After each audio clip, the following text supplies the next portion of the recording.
Hello, everyone, and thank you for joining us. My name is Connor Brennan, and I'm a Policy Associate at the Abdul Chief Jamil Poverty Action Lab, or JPAL, where I manage the governance initiative. This is the second in a series of monthly research webinars showcasing new evaluations by JPAL-affiliated professors. In this and other webinars, we'll be discussing ongoing work, so the results here are only preliminary. You can access more updated results as they become available through published papers and policy summaries at povertyactionlab.org/evaluations. Please take a moment to make sure that your computer's video and microphone are turned off to limit distractions during the presentation. Today's webinar features Kate Casey, a professor at Stanford Business School and affiliate of JPAL. Kate's research explores the interactions between economic and political forces in developing countries. She is particularly interested in the role of information in enhancing political accountability and influence of foreign aid on economic development. Today, she will discuss research on debates and the impact of voter knowledge initiatives in Sierra Leone. This is ongoing work with Rachel Glenister and Kelly Bidwell, both of JPAL. Kate will present for about 30 minutes, and then we'll take questions from our audience for another half an hour. If you'd like to submit a question, either during the seminar or the Q&A session, you can click on the green bar on the top of the screen, then click chat and enter your question. Thank you again for joining us today, and without further ado, I'll pass it over to Kate. Hi, thanks Connor for the introduction, and thanks to all of you for joining in on this webinar. This is joint work with Kelly Bidwell and Rachel Glenister, both at JPAL, and it's very much still in progress, so I look forward to your comments and questions at the end of the session. So let's start with high-level motivation. As many of you know, the number of multi-party democracies across the African continent has grown dramatically and impressively over the last couple decades. But at the same time, even in countries that have held multiple free and fair elections, which is true of our empirical context of Sierra Leone, democratization doesn't always seem to be translating into these massive positive impacts on good governance. So the question is, why not? And the issue that we're worried about in particular involves information. So if the electorate is poorly informed, giving them the vote may not necessarily translate that into them being able to use that vote to elect the best leaders if they don't have really any information about candidates, or to hold elected officials to account if they have very little information on what the government is doing. So if you're with me so far, then finding ways to put together and deliver political information in a way that's engaging, that's credible, that's accessible, could naturally be part of the solution. So what we're going to talk about today is an evaluation of one particular mechanism of delivering political information, which is structured inter-party debates between candidates. Let me first introduce you to our empirical context and voters in Sierra Leone. Part of this project involved exit polls during the last election, which was in November of 2012.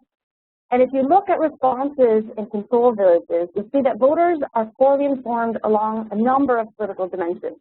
So if we start with basic candidate attributes, just after voting, only about 28% of people could correctly name the two candidates for parliament amongst whom they just voted. So parliament is akin in the U.S. to the National Senate. So these are single-member jurisdictions, first past the post elections to represent the local area in the national parliament. And that's the level of elections that this project focuses on. So second, 64% of people could not name a single job responsibility of a parliamentarian. And that includes lawmaking, legislation.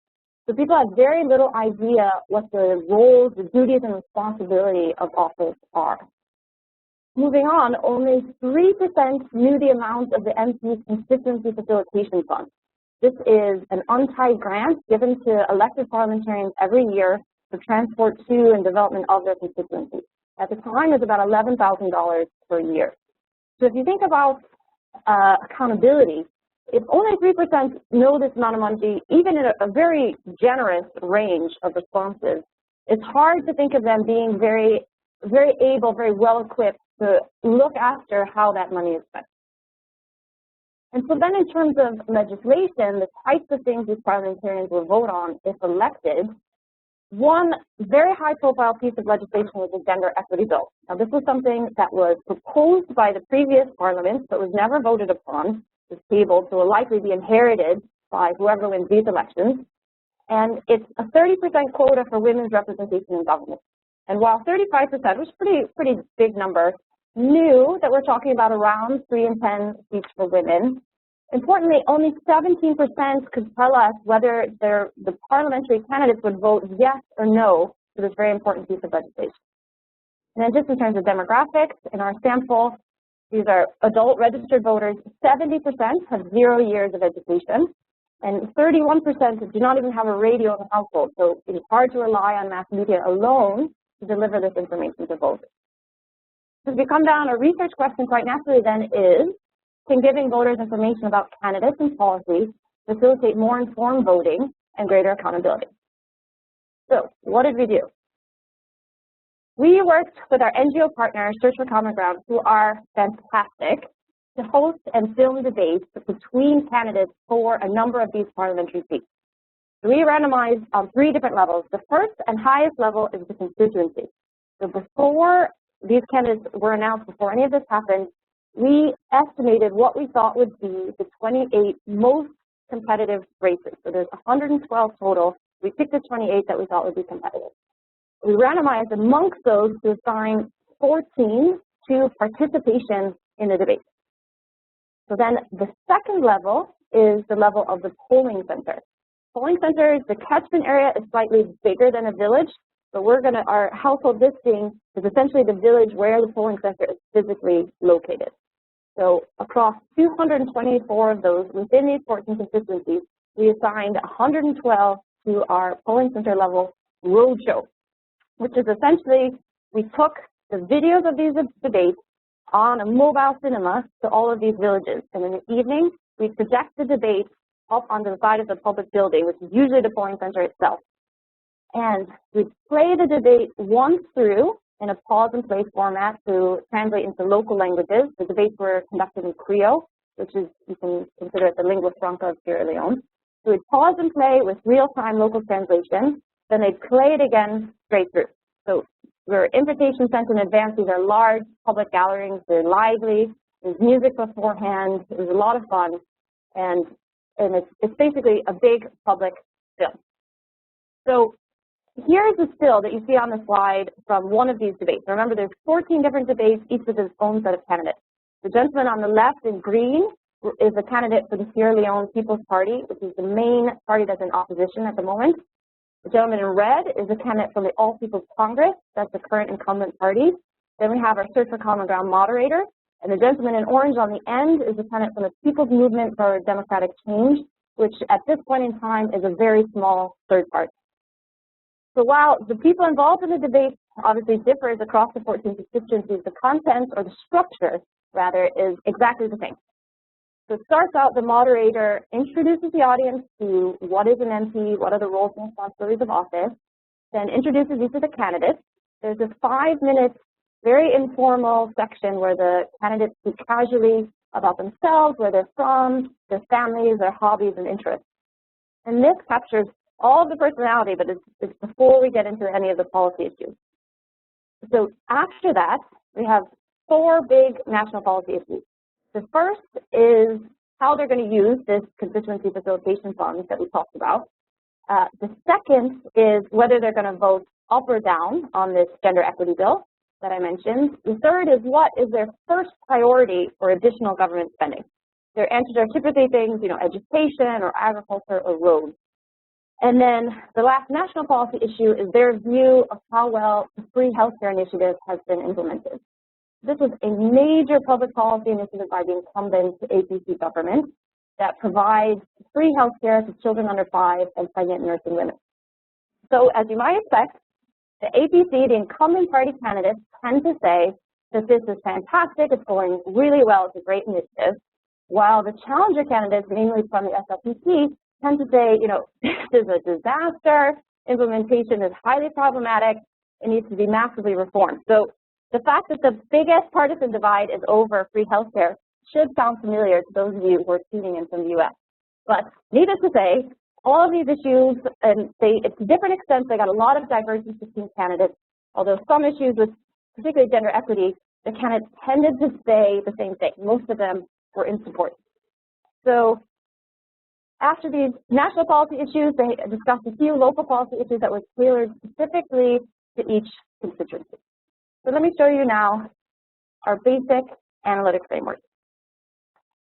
So we registered a pre-analysis plan before the exit polls, which is our main source of data, were completed. They're still in the field when we launched this plan. You can now see this, or you can't see the plan, but you can see our overall register in the American Economic Association's trial registry. So I definitely recommend checking out. I think we're number 26 if you want to see the details. And what the plan does is it sets out what are the main domains of impact, and these are generally which sets of actors do we think will be influenced by the debate. Under each domain, we put forward what are specific hypotheses about how we think debates are going to have any impact and what is that impact. And under each hypothesis, we set out the individual outcomes we're going to use to measure whether or not we've indeed achieved, some action on this hypothesis. So domain A, voters, we expect exposure to debates to increase political knowledge, this is general knowledge, but also knowledge of specific candidate attributes like education and public office experience, and candidate policy stances. So on these big pieces of national legislation, can they say candidate A is going to vote yes or no on gender equity, candidate B is going to vote yes or no on gender equity, etc. Moving down from there, if they gain political knowledge, are they going to use that knowledge to move into better policy alignment with their selected candidate? So if you can think about, if I'm a voter that really cares about education, am I more likely to vote for the candidate who says that education is their top priority? So we usually think about alignment as the voter has a set of policy preferences. She looks at the policy stances of all the different candidates, and she's going to choose the person who's closest to her preference by some measure of distance. So we find evidence for that. But you can also think about this alignment as maybe I don't know very much about policy, maybe I don't care very much about policy, and I see what my preferred candidate says, and either I learn new information, I'm persuaded by what he says, or I just want to reduce any dissonance between my candidate choice and my policy preference. So I'm just going to update my policy beliefs to be in line with my candidate. So we also find evidence for that. So there's kind of two main mechanisms. Both of them seem to be at work in what we find later.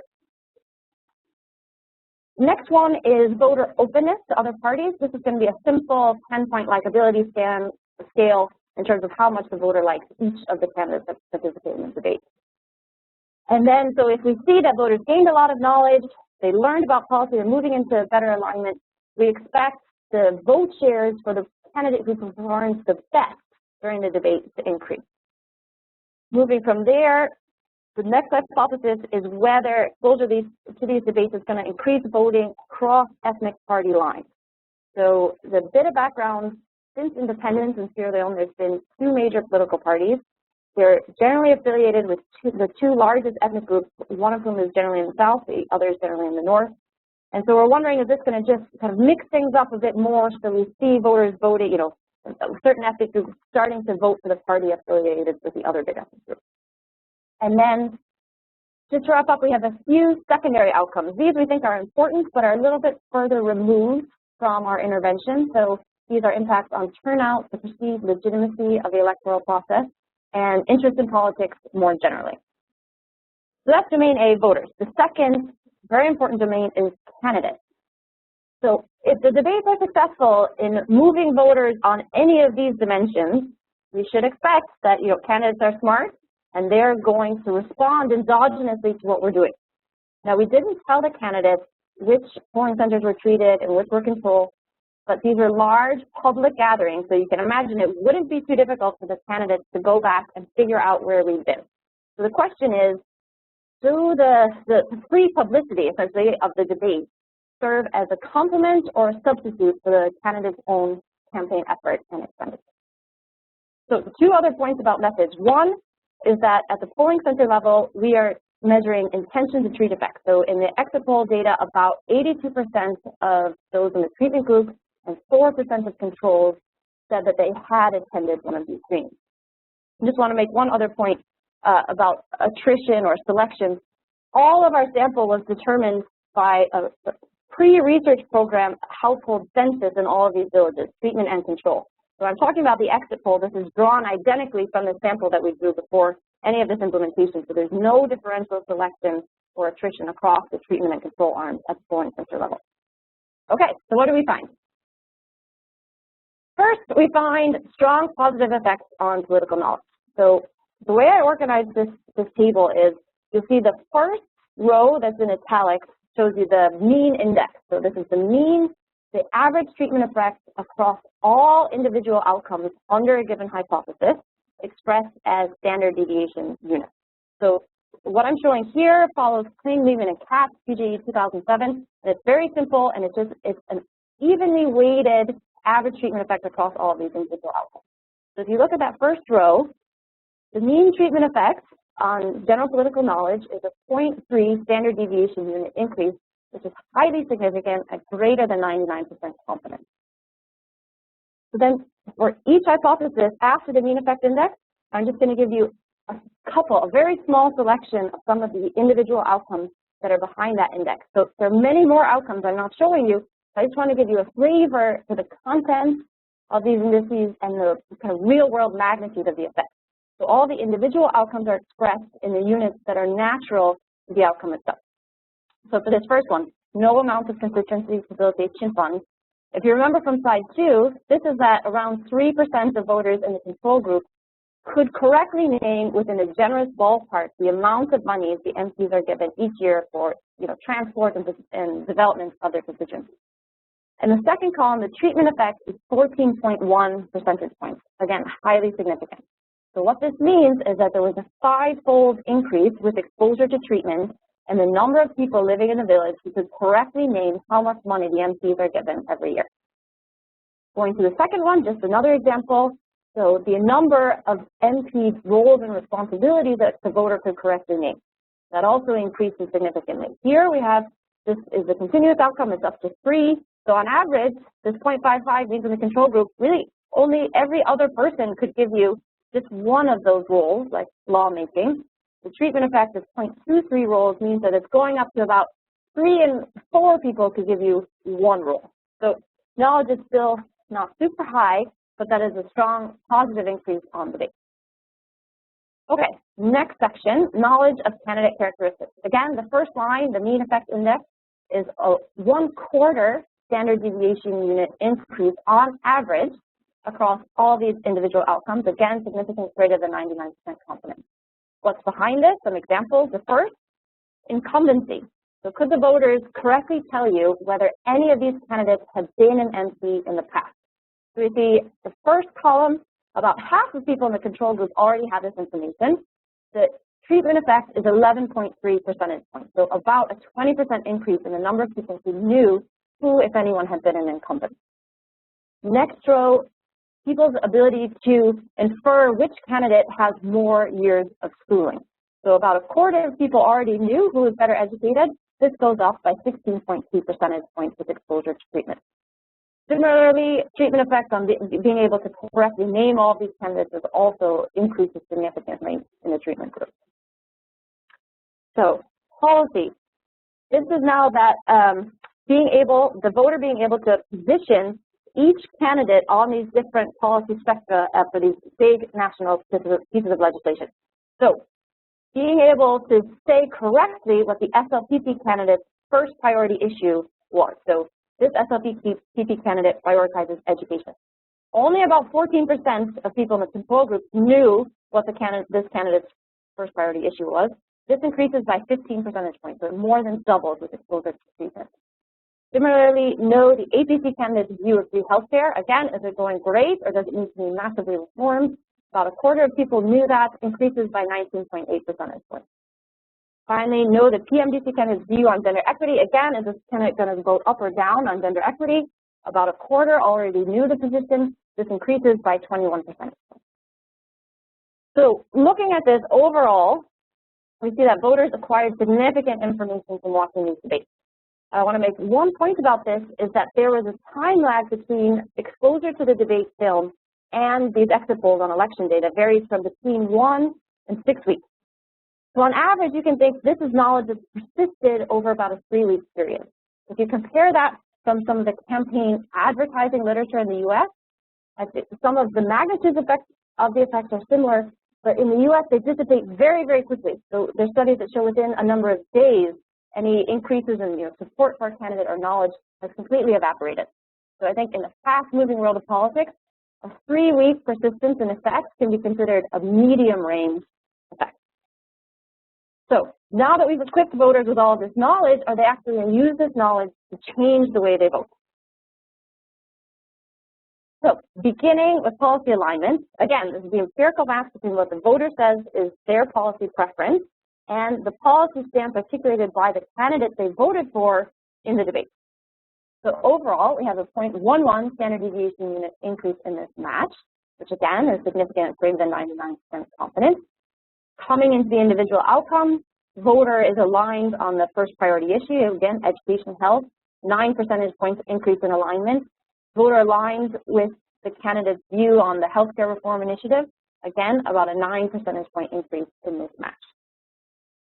Now, this is what we consider our holy grail of outcomes, is did exposure to debate increase vote shares for the candidate who performed the best? Now, we measure this in a couple of different ways. What I've shown here is just a simple measure of who did the audience think won the debate. So when we were in the treatment polling centers, we did a survey at the time of exposure to treatment, and we just asked people afterwards, who did the best? Who was the best in the debate? And so by that metric, we have about a 4.7 percentage point increase in votes for the debate winner. Another way we measure this is we have a panel, an expert panel of sitting government officials from all different parties, and we ask them to watch the debate and score each candidate's response to every single question on the debate. So that's another measure that we have. You can see by this measure that 80% of the control group was also ended up voting for the debate winner.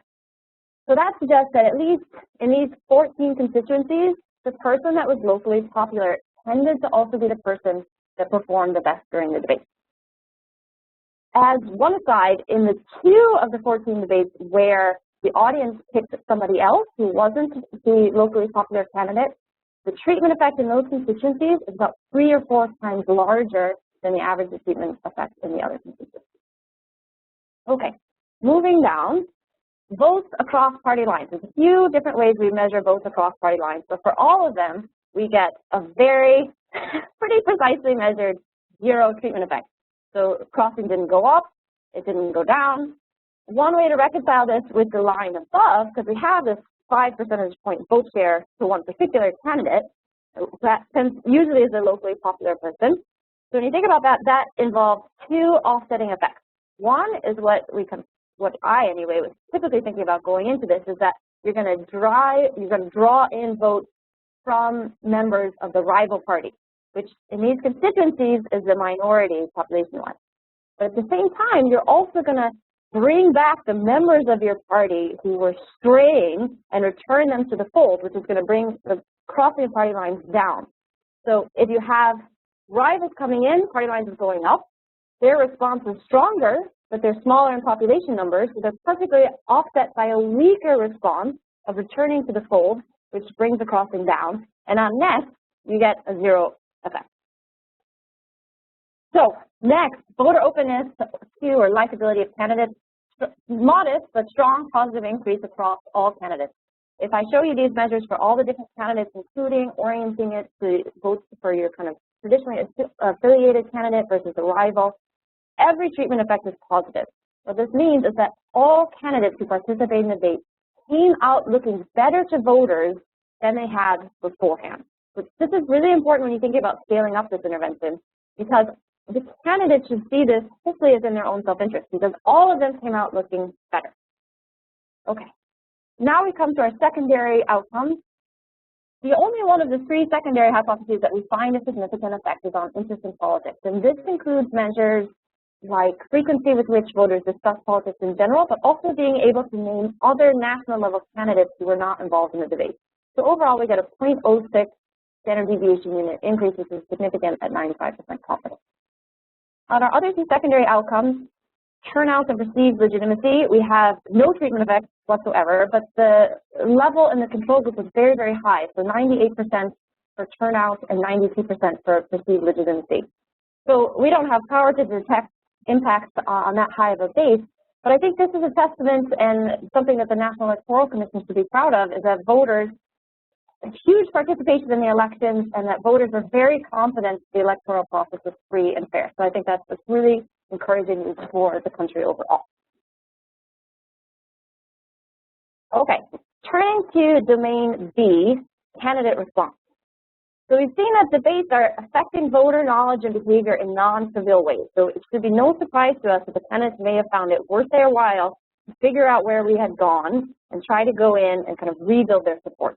So what we find is when we ask voters in the exit polls, did you receive a gift from candidate A, from candidate B, from candidate C? What was the monetary value of the gift? And how many in-person visits has that candidate made to your constituency? Across all 9 measures, all the treatment effects are positive, and together, this mean effects index is a 0.1 standard deviation unit increase in campaign effort and expenditure on average across all candidates. So there are a few different ways to interpret this. What Kelly and Rachel and I like to think about is that when voters are more informed and they become willing to change their vote shares, or their vote choices from the candidate's perspective before all this is revealed, those villages look a little more uncertain and potentially a little bit more competitive. And if you think about swing voter redistributive politics model, it would be consistent with the candidates then to want to go back and spend more money in those areas because they think of them as more competitive. That is one story that would be consistent with this clear endogenous response that we documented in terms of campaigning, greater campaigning in the areas that had this big public video. One related, well, that's not related to that, but one general point on methods, we can think about, particularly think about impacts on knowledge. How much of this is due to the content of the debate itself versus the experience of somebody coming in and speaking to you at length about your political views? So this would be a survey priming effect, which has been shown to affect behavior in non-trivial ways in other settings. And so what we find is let me first explain. There's 2 ways we set this up. At the individual level, which I'm going to talk about in a second, we have a surveyed control group who weren't exposed to the debate but received a survey at the time that other people watched the debate, and then were surveyed again at the exit poll. But we also have a pure control group who weren't surveyed until the actual exit poll. So we can compare a pure control to survey control to isolate the survey priming effect itself. At the same time, in the polling center level intervention that I've been talking about, we had a pure treatment group that saw the video or went to the gathering but never got a survey until the exit poll. And we also have a survey treatment group that at the time of watching the debate, they also completed a survey and then were surveyed again at the exit poll. So that comparison shows kind of the reinforcing effect on the survey, so the additional effect of the survey on top of the treatment effect. Across both these ways of measuring, we find that you can attribute about a full 1/3 of the impact on general political knowledge to the act of being surveyed itself. The remaining 2/3 is then due to the additional effect of the content of the debate. So I think this is important for us as researchers just to think about how the act of research might be changing knowledge and behavior. But reassuringly, when you go through all of our other hypotheses, the piece of the effect that can be attributed to the survey itself is either very small or completely insignificant, and the main direct effect of treatment remains of comparable magnitude and significance across all the other outcomes. So it's interesting that happened for political knowledge, but we're not too worried that has had a major effect on any of our other outcomes. So now I want to turn to the 3rd and final level of randomization, which is at the individual level. This is a totally separate set of polling centers, where within each polling center we randomly assigned a number of different treatment arms within the village.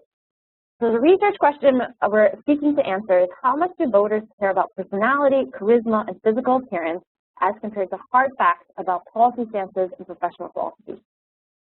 So to do so, in these individual treatment arms, we tried to unpack and just give people slices of the types of information that were delivered by the debate. So the main treatment arm is people received the debate, but they watched it on a handheld tablet instead of in a big public gathering. The second arm is a get-to-know-you video So as you recall, I mentioned at the beginning of the debate, there's this 5-minute segment where the candidates were speaking very casually about themselves and their families and hobbies, which gives you all of their personality and their charisma, but no content, policy content or professional qualification content. And then the third, the radio report, is the opposite of that. The voters listen to it, an audio summary of all the policy stances that were articulated and any information about professional qualifications that came out during the debate. But you don't see the candidates, you don't hear the candidates, so you get none of their personalities, just the hard facts. So in what follows, I'm going to express everything at the hypothesis level and the mean effect index. I'm just going to show you what is the treatment effect for each of these arms. And this is compared to the full control group, so that's the survey control as well as the pure control that I mentioned earlier. And then I'm going to show on the final column if there's a significant difference at 95% confidence two-sided between one treatment arm compared to the next. So what do we see? So for general political knowledge, we see that all 3 treatment arms had a significant positive effect on voter knowledge of politics in general. This is, roles and responsibility of office. But the impact of the debate, 0.2 standard deviation units, is significantly larger than the impact of the Get to Know You video, which is 0.09 standard deviation units. Now, to be honest, it's a little odd that we have such a strong effect on the Get to Know You video because there wasn't a lot of introduction in terms of roles and responsibilities of office. But you can think some of this may be due to the survey priming effect on general political knowledge that I was just talking about. Coming down to the second row, knowledge of candidate characteristics, these are things like who's better educated and who has more public office experience. Interestingly, all 3 treatment arms are equally as effective at delivering this information to voters. Now, what's really interesting is that after watching the 5-minute casual Get to Know You video, voters are equally able to accurately infer who's better educated specifically and who has more public office experience as compared to their ability after watching the 45-minute debate.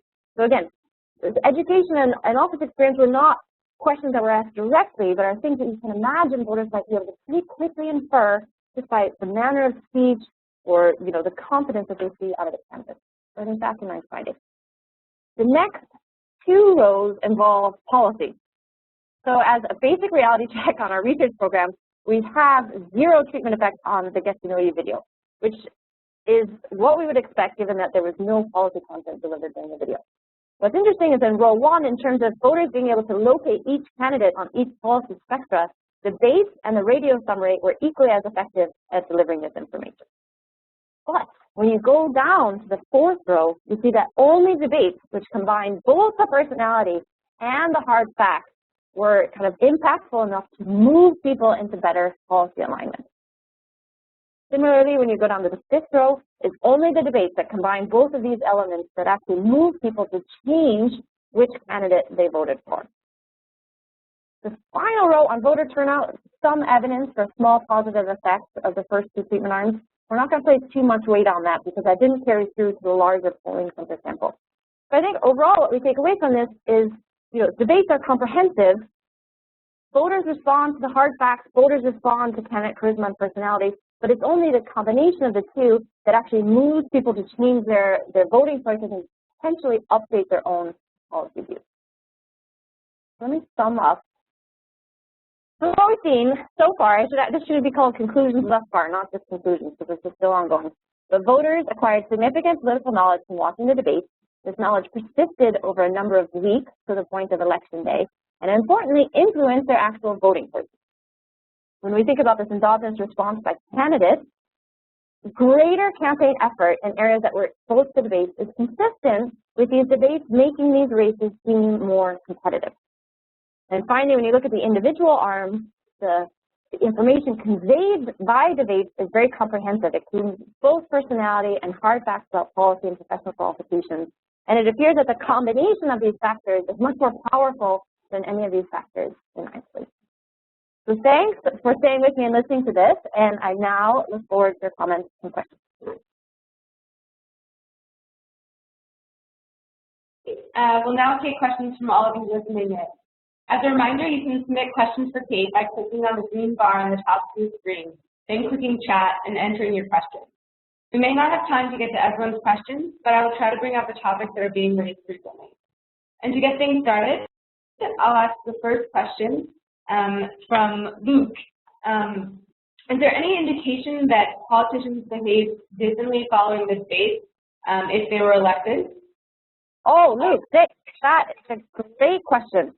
So I should be more clear about this. All of what I've been talking about today answers are the first two questions, which is what's the ability or the impact of debate on voter knowledge and behavior, vote choices, and candidate response to the campaign period. The second big question that this research program seeks to evaluate is does participation in the debate have a longer run impact in terms of accountability to the elected politicians? And this is why it's important that our first level of randomization was at the constituency level.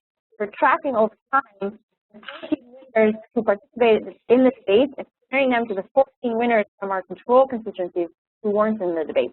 And this, it's a nice thing about debates as compared to something like a scorecard, which is used in a number of other countries, and there's some evidence that politicians are easily able to unravel the effects of the scorecard because they say, oh, the scorecard's not accurate.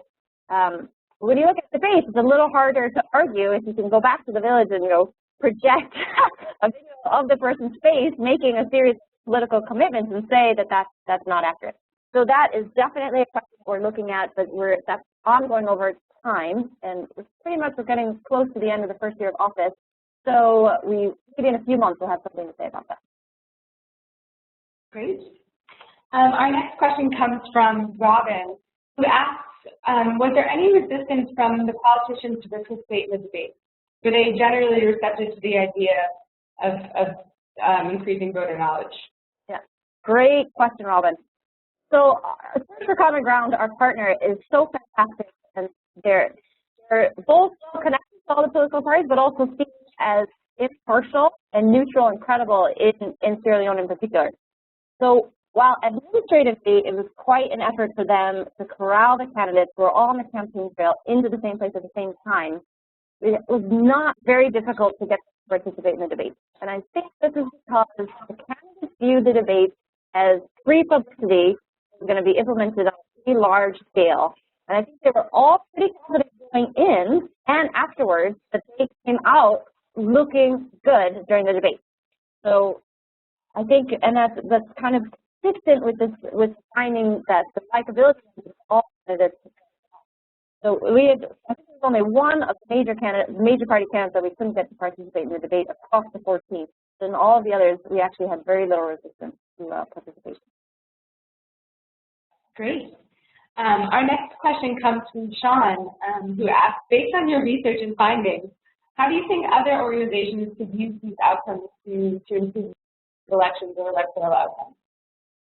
Thanks, Tom. So I think the basic idea about debates is, something that's been done in a number of countries for a long time. I think it's something that's really easy to adapt to other contexts. I think, the level of the elections differ. Obviously, mobile cinema is a more resource-intensive way to disseminate the debate. You can think about our summary, our findings for our radio report. Also found that the radio report was very effective in delivering political knowledge, not influence voter behavior, but in terms of delivering that knowledge.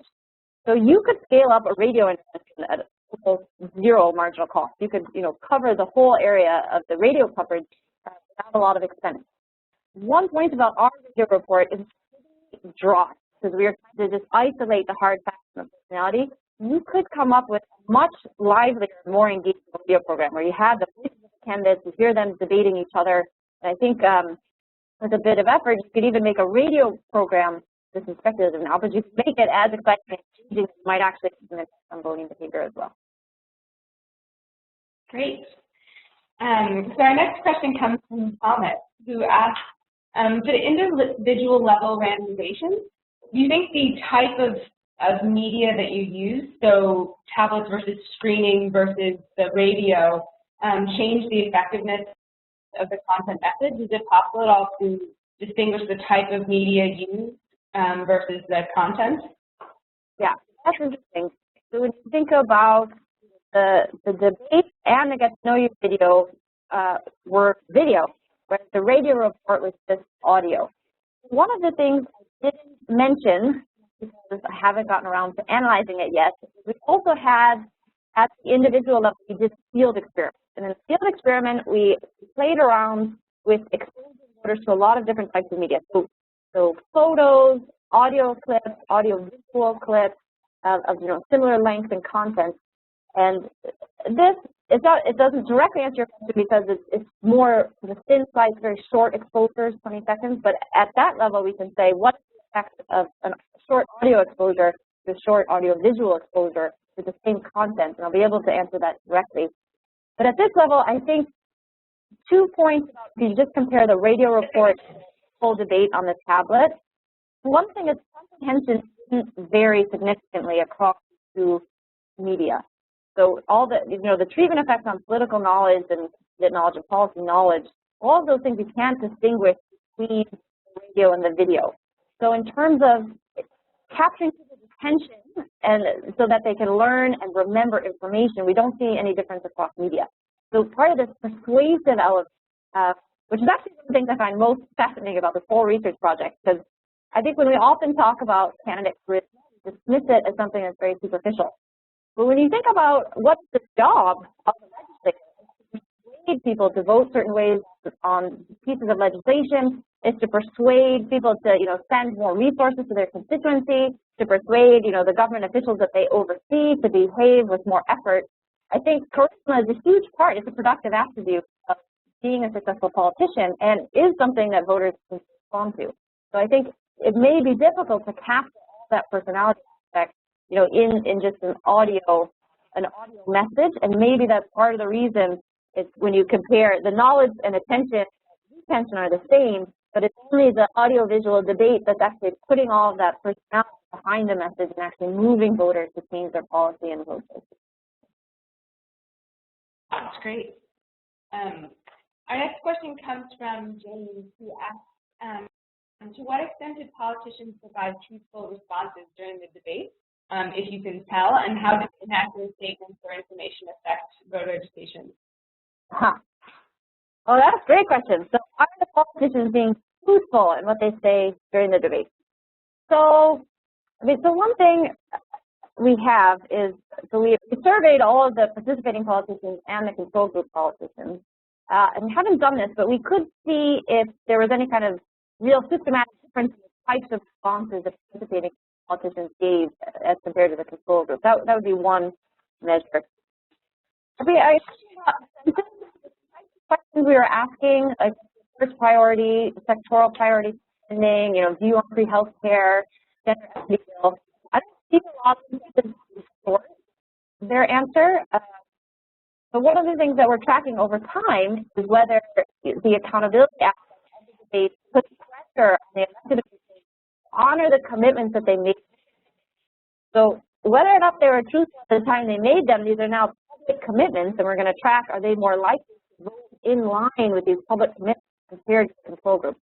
So we're also, our partners also thinking about what are some follow-up interventions we could do, maybe taking the debate back to the villages after, office and, hosting some sort of one-on-one interface with the MPs and their constituents to say, look, you made all these commitments, what have you done so far? And at that point, it might be interesting to see if some of the politicians say, I doubt they would say, oh, I lied.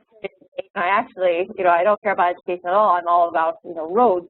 But they might say, you know what, I said that at the time, but I've now updated my own policy view, and this is my new agenda. So I guess I don't have a great answer for you right now, but we'll probably have more information that's relevant in a few months. Great. So we're going to ask a few more questions. So if, for the audience, if you have any other questions, make sure to submit them now. So our next question, we have another question from Luke, who asks, do you have an idea of how these strong positive effects of voter knowledge compare with other voter knowledge initiatives like commercials or advertising? How does the 0.3 standard deviation compare in magnitude to similar interventions? Yeah, that is so great.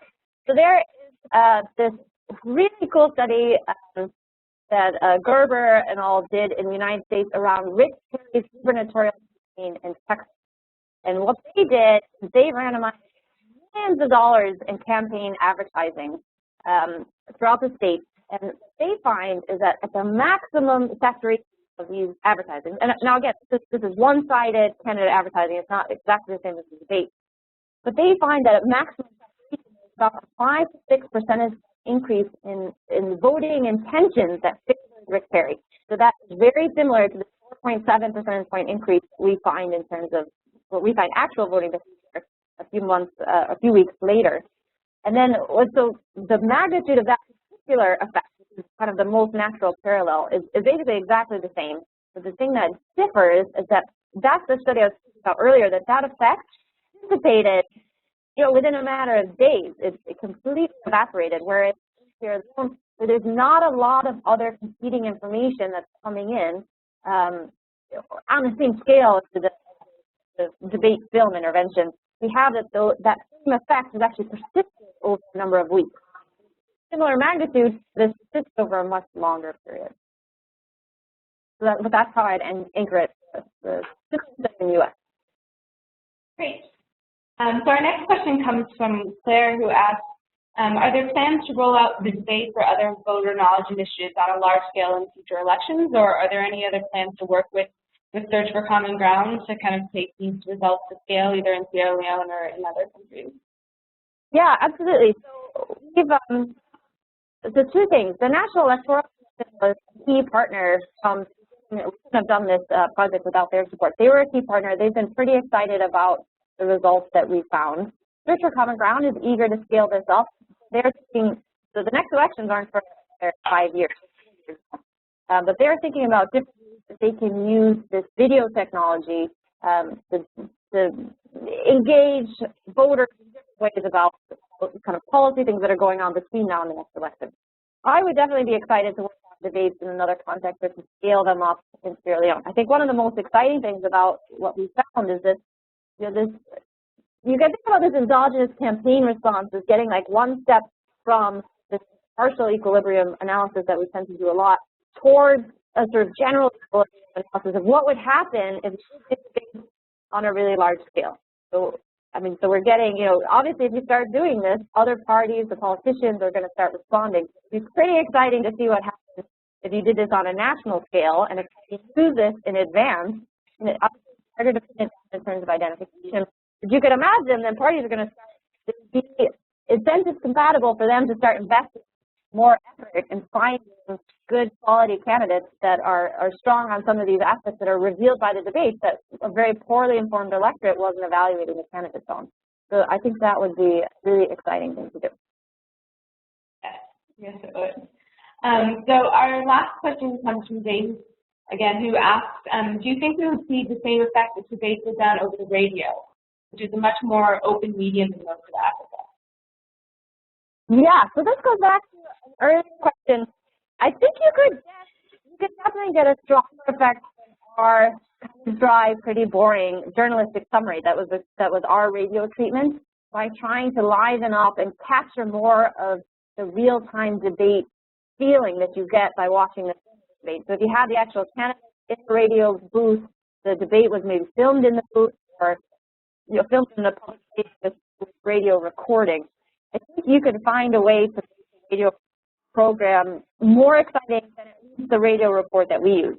Whether you can make it as a game, you can capture all the personality aspects as well as a film does, I think that's an open question, but you could certainly come up with a more powerful radio report or radio version of the debate than what we here. Great. Well, unfortunately, that's all the time we have. I'd like to thank Kate for sharing her research today and all of you for joining us and sending in your questions. We'll be posting the video from today on our YouTube channel in the coming weeks. If you have any feedback on the webinar, we'd love to hear it via email at webinar@povertyactionlab.org. For future research webinars and other news about JPAL, we encourage you to follow us on Facebook and Twitter. We will not be hosting a research webinar in December, but please join us for a live streaming of our day-long 10th anniversary celebration on December 7th. The event will include a series of short talks, videos, and panel discussions from researchers, policymakers, staff, and partners. The event, or the link to the webcast, will be posted at povertyactionlab.org/10/live. Thanks again. Great. Thanks, everyone.